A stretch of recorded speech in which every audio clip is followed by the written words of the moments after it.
Hello everyone, welcome to Cricket World TV. Now then, the ICC World 2020 continues in the Caribbean, but it's been a damp day all round, JP. It's been a very disappointing day, very wet, and both games unfortunately didn't go the distance. Yeah, it's a real struggle for both teams here. Duckworth-Lewis came and Duckworth-Lewis went, and we're not too sure really who knows exactly what's going on because of the nature of 2020 cricket, and particularly, unfortunately, here in out in Guyana, should I say. Okay, first of all, Zimbabwe and New Zealand, they kicked off proceedings, followed by England and Ireland. So, Zimbabwe and New Zealand first, JP.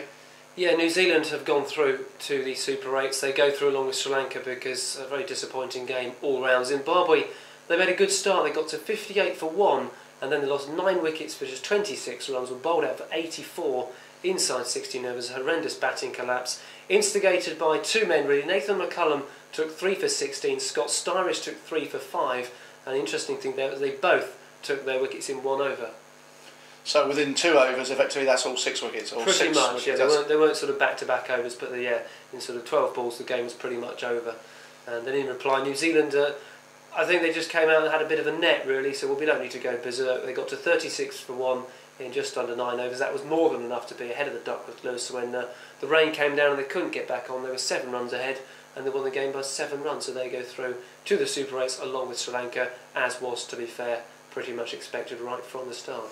Okay, well, of course, the teams waiting in the wings, England and Ireland, they were hoping that the weather would clear up and they'd get a full game of 2020, and for a lot of the time it did look like it was going to happen. It did, and of course it's a big game because the loser was going to go home, the winners were going to go through.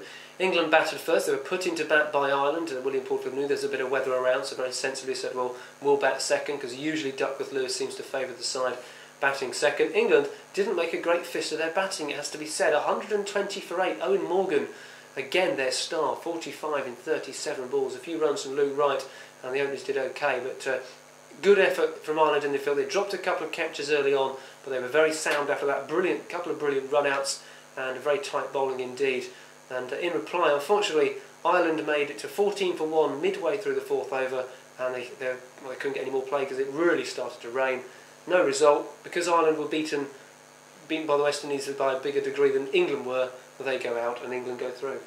Well, England, I think, says a bit fortunate there. Great response there by the Ireland, and I think all the fans were watching and hoping for a really good game because this was a tight one and potentially a banana skin for England. Well, I think everyone wanted to see 20 overs plays 20 overs. It's such a disappointment when Ireland, the way they were set up really well, but they weren't given a chance to actually have a really good crack at England's score. So very disappointing for them, and really very disappointing for the game. I mean, 6 games they've held in Guyana now, only 1 hasn't been affected by the weather, and that's very disappointing for what is a massive tournament watched by millions around the world. Yeah, real shame there for the players and spectators alike, and all those that keep in touch, be it online through Cricket World or anywhere else. Okay, well, that's that day out of the way, and we look forward to better weather in the future fixtures. What's up tomorrow, JP? Off to Barbados, Jim. Thank you very much. Well, we wish. The teams are off to Barbados, where we understand it is sunny, it is warm, and that's a great piece of news.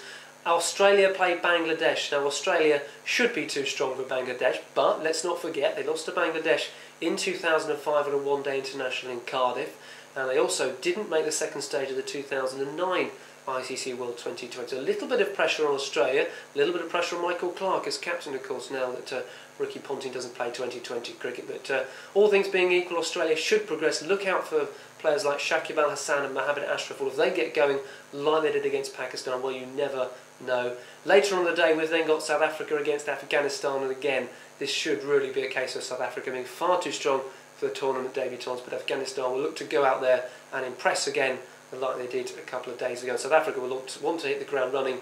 If they get into Super 8s, they want to win and win well. Okay, 2 fascinating games to look forward to, both with their own sort of little battles within inside, if you like. So thanks again, JP, and we hope to be able to report on more cricket next time we're here on Cricket World.